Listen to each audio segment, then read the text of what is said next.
السلام علیکم ورحمۃ اللہ وبرکاتہ۔ حضور صلی اللہ علیہ وسلم کا اللہ کی دعوت دینے کے لیے صحابہ کی ایک جماعت کا بھیجنا۔ امید ہے کہ آپ اس کو مکمل سنیں گے۔ حضرت برا رضی اللہ عنہ فرماتے ہیں کہ حضور صلی اللہ علیہ وسلم نے حضرت خالد بن ولید کو اسلام کی دعوت دینے کے لیے یمن بھیجا۔ حضرت خالد بن ولید رضی اللہ عنہ کے ساتھ جانے والی جماعت میں میں بھی تھا۔ ہم 6 مہینے وہاں ٹھہرے۔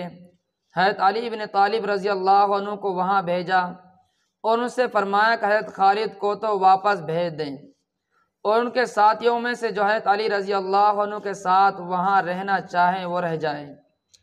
چنانچہ حضرت برا رضی اللہ عنہ فرماتے ہیں کہ میں بھی ان لوگوں میں تھا جو حضرت علی رضی اللہ عنہ کے ساتھ ٹھہر گئے۔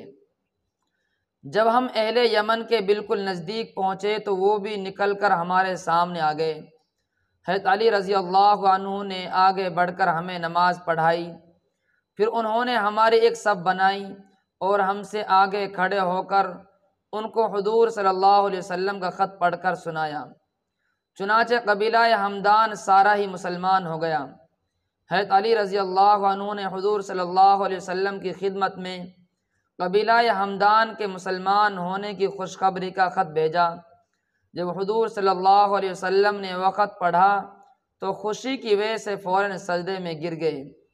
پھر آپ نے سجدے سے سر اٹھا کر قبیلہ ہمدان کو دعا دی کہ ہمدان پر سلامتی ہو، ہمدان پر سلامتی ہو۔